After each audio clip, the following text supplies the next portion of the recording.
Hello everybody. Today I'm here to do my February wrap-up, which is many months late. I don't know how much to say about it. I read 15 books in February, which was amazing. It was a short month and I just was flying through books. And I tried to read a lot of books from Black authors, and I also have just quite a mix. I also started in February reading the Canada Reads shortlist for this year. Canada Reads is like a book competition thing every year where a long list gets narrowed down to a short list of 5, and then these 5 books are each championed by a different Canadian person of note or celebrity in this little like 4-day round table thing. And they're all trying to find the one book that every Canadian should read. And so finally this year I was like, I want to read them all. I'm really interested in them. And so I did. I read, I think I read 3 of them in February. So I'll be talking about those as well. Yeah, let's just get into it. So the first one that I read was a 5-star, and that was Grown by Tiffany D. Jackson. This is the first Tiffany D. Jackson that I've read, and I loved it. It's about a teenage girl named Enchanted Jones who really wants to be a star, and she gets taken under the wing of this celebrity. I think he's like a rapper or a hip-hop artist named Corey Fields, and he kind of takes her under his wing, says like, we're gonna make you a record, you're gonna come on tour with me, and it seems so great. And then it turns out that he's actually a horribly abusive, manipulating guy, and Enchanted ends up in this terribly toxic, abusive relationship with him, and is kind of like almost kidnapped because she's underage at the beginning. At the beginning of the story we find out he's dead and she's covered in blood, and so we're kind of trying to figure out, that's not a spoiler, it's literally like the first page. So there's kind of this, not like murder mystery, but there's kind of this back and forth where you're hearing the story, but then you're also getting these flashes to the future of like the investigation and what's going on with this death. And it's a really dark book. It's really raw and dealing with some very sensitive topics for sure, but I think it was done so well. Next we have Riot Baby by Tochi Anabuchi. I listened to this on Libby, I think. This is a novella. It's kind of this speculative fiction. It's about these siblings who have almost like this neuralink, like they have a very strong bond. We're following them growing up and their life paths and how they end up in such different lives. And it's kind of like futuristic. It's a very weird novel. It's hard to explain. It's been so long since I read it, but I don't know if this was totally for me. I think it was it's me, it's not the book thing, but I absolutely loved Tochi Anabuchi's writing. I gave this book 3 stars, this novella, and his writing was just so good. I'm really interested to see how that translates to a full-length like novel format, because I think that would be really interesting to read, so I definitely want to pick up one of his novels in the future. Next I have one of my, if not my favorite book that I've read so far this year. It is Such a Fun Age by Kylie Reed. This is a book about a girl named Amira Tucker who is, I think, turning 26, and it's really an exploration of being a young adult in America. She is turning 26, so she's going to be kicked off of her parents' health insurance. She's working this series of like meaningless jobs that she doesn't really care about, but she doesn't really have like a dream career or like goals. She's just kind of going through life, and she's watching all of her friends like advance in their careers and do all of these things, and she's still feeling like she's kind of just like floating out there, doesn't really know what she's doing, kind of aimless, but like enjoying her life. It's just that society puts such a pressure on you to be like hitting all of these milestones and these checkpoints, and she's like, I just need to make money. So she starts nannying for this rich white family, and the main character, she's black, and one night something goes down at their house, so they ask, can you come and take the kid away from the house? So Amira takes, I don't remember how old the kid is, like a toddler, takes her to the grocery store to just walk around and stay away from the house for a while. And while at the grocery store, a security guard and a white woman like think that she's kidnapped this kid, and they call the cops on her, and it's a huge thing. And there's another guy at the store who like videotapes the whole thing, and he's like, you know, like an overly enthusiastic white ally that's like, you need to, like, he's right in her face about it. And so that is kind of the tipping point. That's the jumping off point for this novel. The family that she is babysitting for, like this mother, Alex, is absolutely obsessed with Amira, and like in a very weird way. And like, you know, like some white people really, I think, fetishize black people, and that's what Alex Chamberlain is doing. And it's very weird, and she takes it, you know, too far. There's also another interesting plot line with the guy from the grocery store who, you know, comes into Amira's life, who's also has a backstory with Alex Chamberlain. It's very convoluted. It's very messy.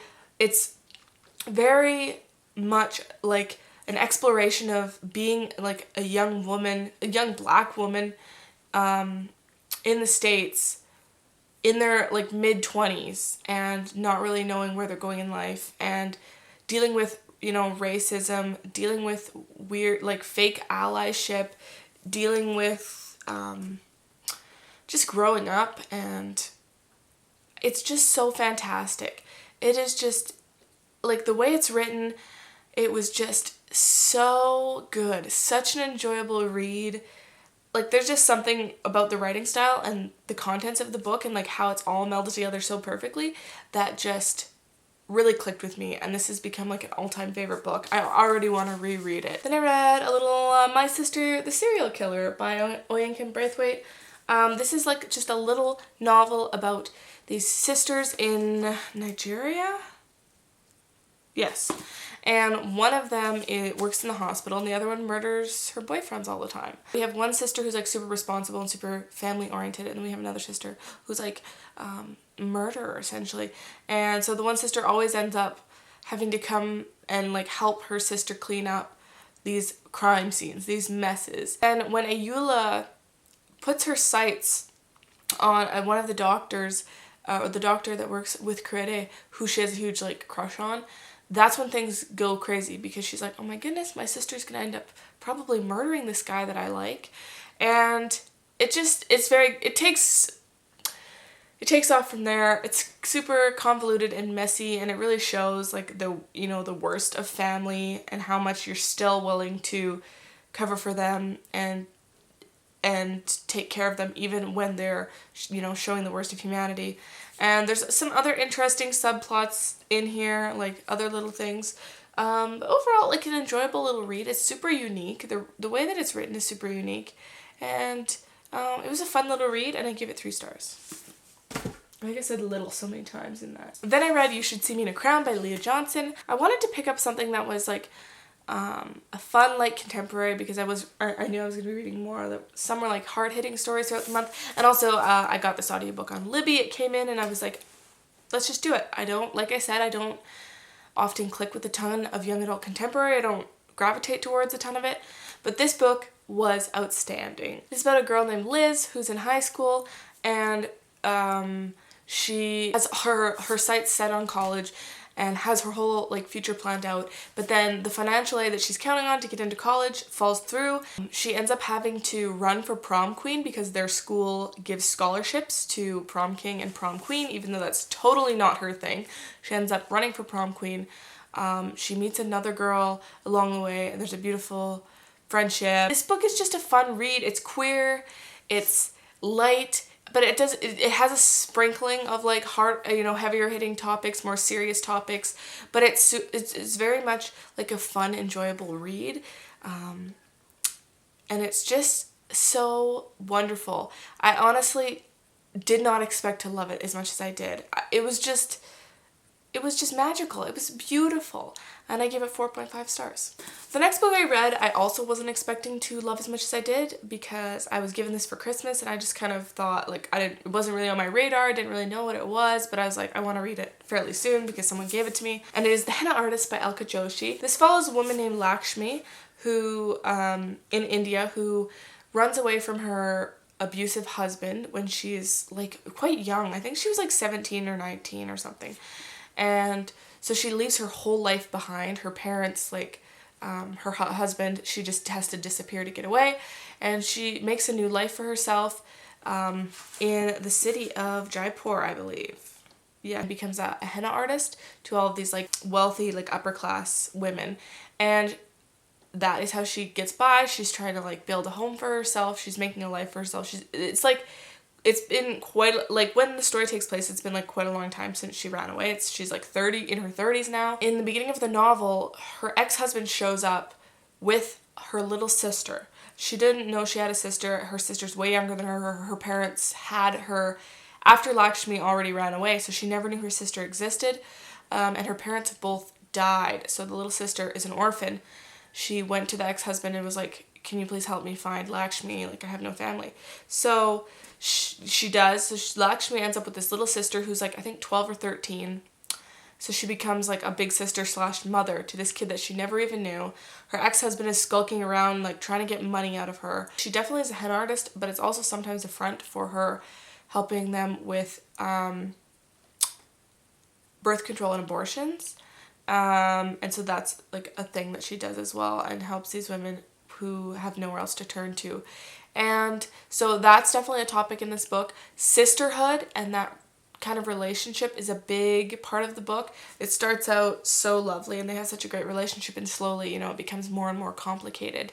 And as, you know, her younger sister grows into a teenager, it gets more and more like angsty and, you know, troubled. This book was just absolutely amazing. I loved it. It's definitely a book I think I'll reread in the future. I think I gave it 4.5 stars. It was just so powerful and so like fun to read as well, even though it's dealing with some like heavier topics. Super fun to read, super enjoyable, beautiful setting, like the scenery, the descriptions of this in this book is just so beautiful and paints such a picture in your mind.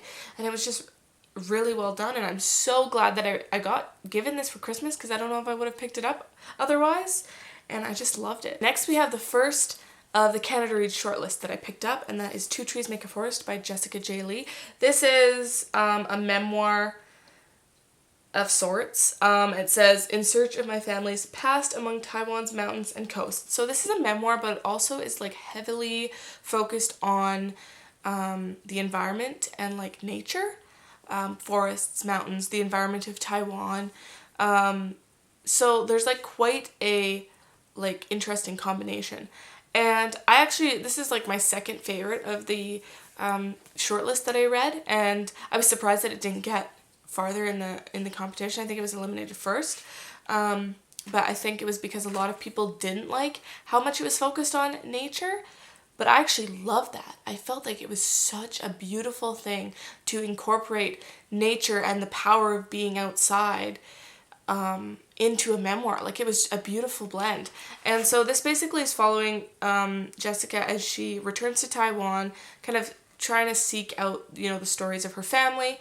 And so it's a mix of her, you know, being in Taiwan and experiencing that and learning more about her family, and also stories from her youth growing up as an immigrant in Canada, and stories about her family. It's just really beautiful, very unique memoir, and I think that it was done really well. I don't know, I don't agree with people saying that it had too much nature and too much, like, this book really drives home the fact that like nature is so important. Mountains, forests, it's such a healing thing to be out in it, to go on hikes, and the world is such a beautiful place. And I just found the melding of, is that a word? The melding of her memoir and her story and her family's story, along with this beautiful portrayal of nature and the outdoors. Like, they just went together so well, and it was absolutely stunning, and I gave it 4 stars. And this cover is so beautiful. This is one of my favorite covers, I think. It's just gorgeous. The next book I read was my second Canada Reads pick, and that was Johnny Appleseed by Joshua Whitehead. This is an interesting book. I going into it, before I like was gonna read this book, I always thought that it was nonfiction, but it is actually fiction. It is, I think some of it maybe is inspired by Joshua Whitehead's life, but it is not a memoir. Johnny Appleseed is quite an interesting character. They have left the res and to live out life in the big city, and they become a cyber sex worker to make ends meet. So there's quite an exploration of sexuality in this book. There's so much back and forth of them living their life out now, and then also stories from when they were growing up and on the reservation. A big part of this novel is them having to make enough money to get back to the reservation for their stepfather's funeral. So it's kind of there's kind of a lot of different little things going on in the novel. And Johnny Appleseed is such a fun main character. They're so comfortable in themselves. They so know who they are. It's a beautiful thing to read. The stories of them and with their grandmother was so beautiful, and I enjoyed it. I think there was something with the writing style that didn't totally click for me. I gave it 3.5 stars. I think it was just something with the writing style, and maybe it was something with the time that I was reading it. I would definitely love to reread it again one day. 3.5 stars is a good rating. I didn't like fall head over heels for it as much as, like, I think the bar was set so high this month because I had already read so many good books, right? So I was being a little more critical. But I will say, spoilers, Johnny Appleseed won the Canada Reads shortlist. So I think it's absolutely so powerful that a two-spirit indigiqueer writer won Canada Reads. I'm so happy for Joshua Whitehead. I think it's amazing. It's just such a huge step forward. Like, I think Canada Reads is very progressive, and which is amazing. But I was actually, like, I was surprised because I just thought that maybe this book wouldn't feel as accessible to the panel, but they had a panel of, like, very young, very brilliant and very thoughtful panelists, and they really saw, like, the beauty in this book and the like need for this story, the importance of this story. So I think it's amazing that it won, and I think it's great because I'm seeing it everywhere now. People are buying it because, you know, in Canada, the fact that it won Canada Reads, for, like, the reader community, that's, like, a big thing. They want to go and read that book now. So I think that's just amazing, and I love that. So I would definitely say it's worth the read. I'd love to get a physical copy because I would love to reread it.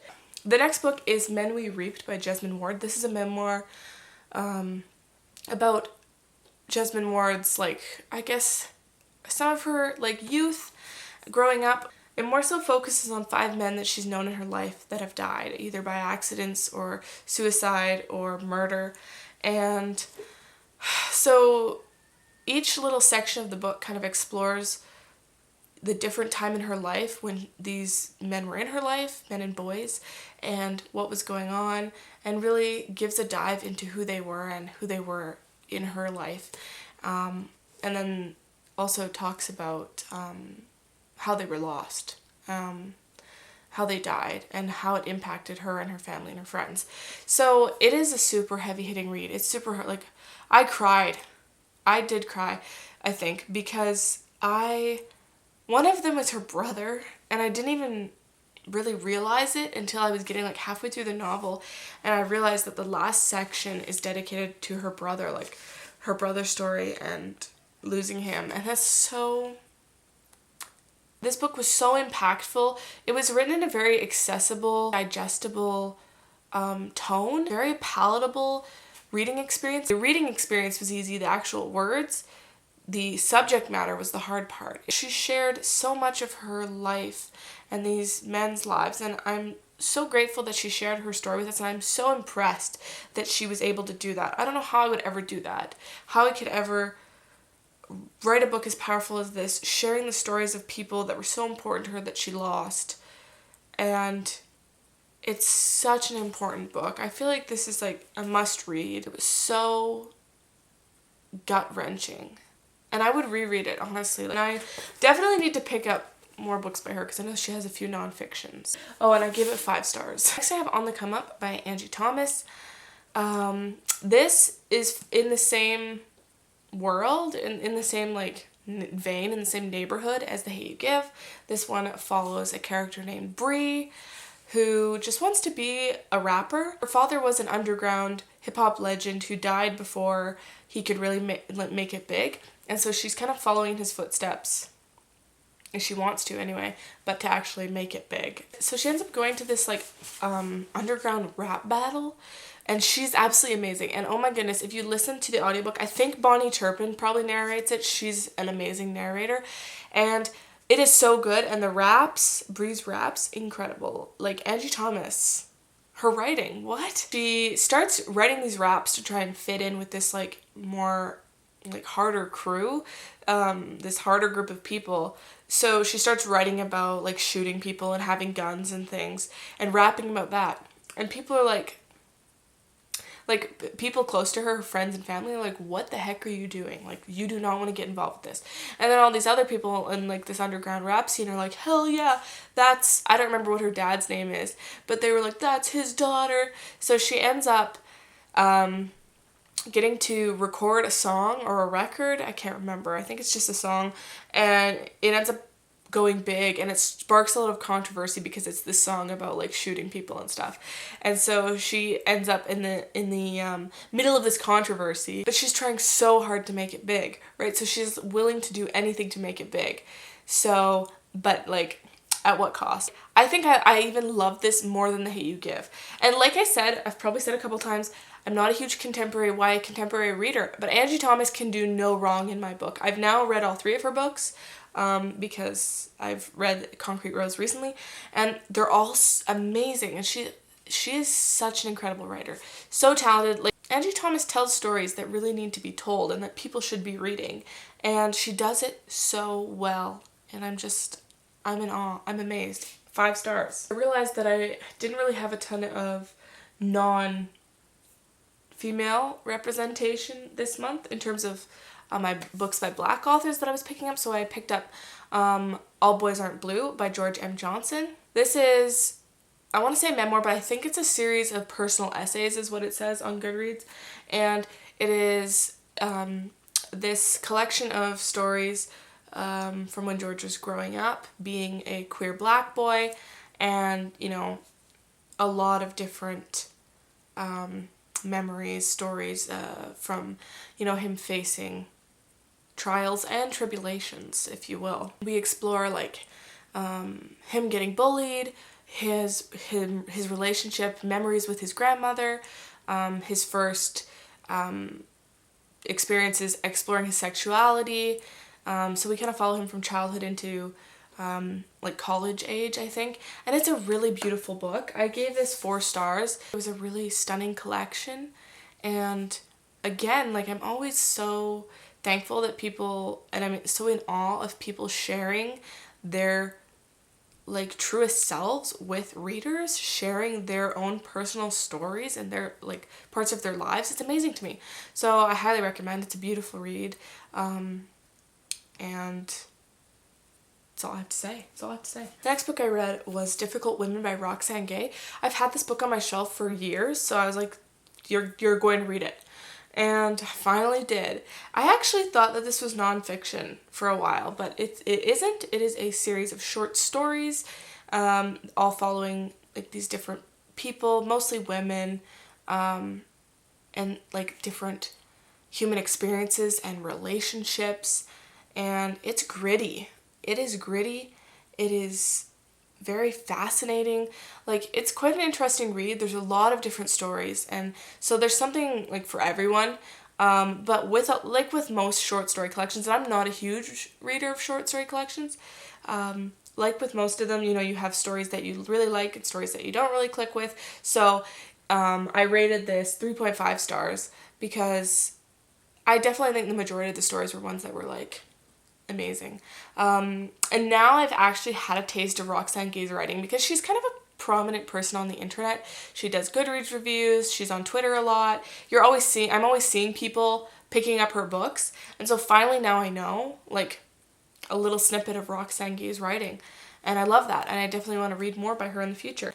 The next one is Why I'm No Longer Talking to White People About Race by Rainey Edo Lodge.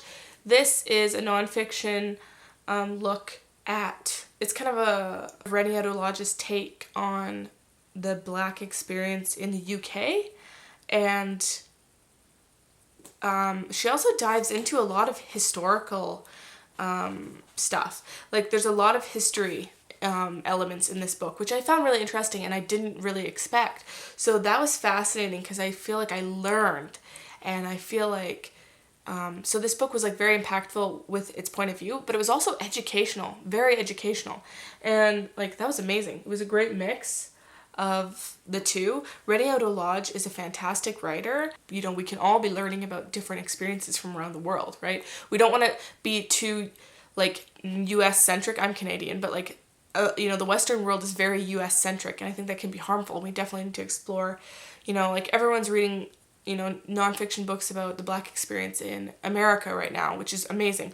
But like also let's read about the Black experience in these other westernized countries as well. Super educational, super interesting. I gave it 4 stars. I have been rereading Rick Riordan's books this year. So in February, I reread The Sea of Monsters by Rick Riordan. What am I talking about? Sea of Monsters, I could remember being like my least favorite of the series originally. Like I read this series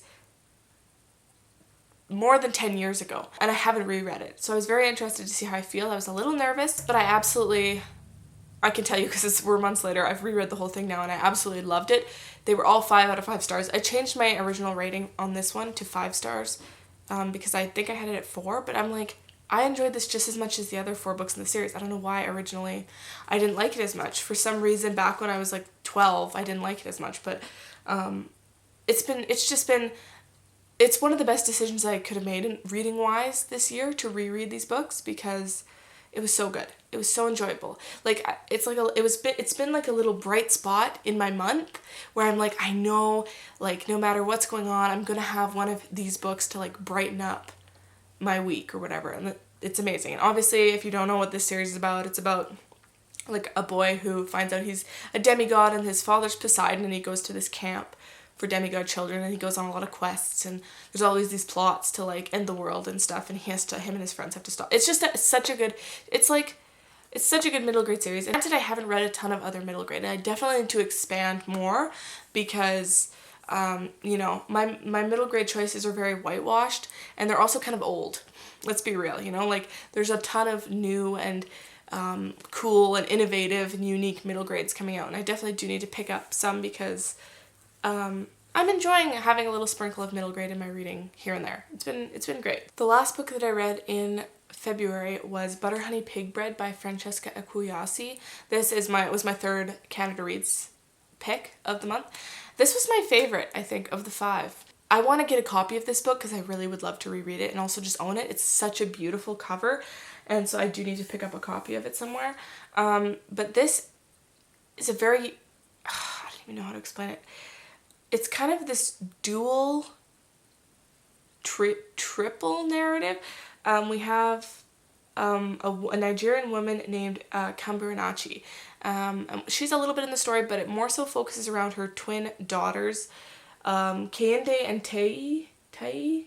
Kamburinachi believes that she's an Obanje, a non-human spirit that plagues her family and like brings misfortune to their lives. And that's a dark shadow on the family. And then we also have this lovely dual narrative of her daughters who both go down different paths and end up living all over the world. So we follow one sister who suffered like a good big trauma in her childhood, which was sexual assault. I'll say that because that's not a spoiler. That is sexual assault is not a spoiler in any book. Like that's something people should know going into it. There is a lot of talk about sexual assault, like nothing super explicit, but like it's brought up a lot, and it's a dark shadow over the family and over the whole story. The sexual assault that one of the girls suffered when she was a child, and so I don't remember where she moves to. She lives all over Europe, and then she ends up in Canada, and she wants to build a family of her own. She becomes an artist, and she's just trying to like heal and to cope and to live you know, the best life that she can. And the other sister is plagued by the guilt of what happened to her sister and that she didn't stop it. Granted, they were both children. And she becomes a chef. She has a love for food and for cooking. And she also has like a lot of casual flings with other women to kind of try and fill the void of this relationship that she lost. And they both all three of the characters come back together when the girls return to Lagos and like see each other for the first time in like 10 years. We're getting, again, this kind of 2 different timelines, maybe even 3, because Cameronacci, we also explore her youth, but we're getting the girls when they were little and the things that happened to them, and then we're also getting, I guess we're getting many different timelines because we're getting them moving all around the world and living their life, and then we also have this current timeline, this current setting of them all in Lagos. So we're getting a lot of different snippets, but it flows really smooth. Like, there are some points where I'm like, wait, where are they? Like, what's going on now? There were a few points where I was like a little bit lost, but I think you just have to slow down. And also probably reading it physically would aid in being able to keep the timeline more straight. I love also how much food and cooking and a love for food as a healing thing is involved in, maybe not a healing thing, but like this passion for food is really a big part of the novel, and I think it was such a beautiful thing because I definitely have a passion for food and cooking as well. I think it's such an incredible thing to share with people. You can share so many different palettes and cultures and bring people together with it. It's amazing. So I love that part of the book. I love the stories of the sisters. I trigger warnings for sexual assault because it is talked about a lot in this book. It's a big part of their story, which I think is maybe one of the things that some people don't like. And I think that was one of the things in Canada Reads, is that some of the panelists, thought that it was quite dark and that not all stories from Black people should be about like a great trauma that they had, which I agree, but some of them are going to be, because there's equal importance between these stories with great traumas and the tribulations that people of color have suffered, and also these wonderful little stories like You Should See Me in a Crown that are like a fun high school experience of a Black person that it's not even talking a whole bunch about like racial issues. And I think they're equally as important, and we have to make room. We have to have room for both. So I think that this book knew what it was doing, and it did exactly what it meant to, and Francesca Ekwuyasi created the story that she was meant to tell. This is the story she was meant to tell, and I think it was so beautiful. I loved it so much. I gave it 5 stars. So these are all the books that I read in February that I own physically. There's also like 5 missing that I read on audio. I didn't read these all physically. I own these all physically. I read a lot of them on audio as well, because that's just what I do. But that's them. It was such a good stack. Like, I've had all these books stacked over here in the corner, separate from my shelves, for months, because I've been wanting to film a wrap-up, and I just keep looking at them and thinking, how was February such a good reading month? That was my February. That was my reading. I know that this video is way late, so like probably a lot of people won't even watch it. But if you do want to discuss some of these books or talk about some of your February reads or your more recent reads, that'd be amazing. If you made it all the way to the end of this video, I love when people do this. I think it's fun because I think like this is gonna be a long video. So if you made it all the way to the end, you should leave an emoji of some kind. How about leave like the pizza emoji, like the pizza slice? That's just what I thought of. Hey, because butter honey prig bread had to do a lot with food, so let's just do it. Let's just say pizza, one of my favorite things. Let's leave a pizza emoji if you made it this far, and thank you so much for watching this video. I'll be back with my March wrap-up soon because it's late as well. And yeah, that'll be coming next probably. So thank you all. Have a good day, evening, night, wherever you are, and I'll be back soon. Bye-bye.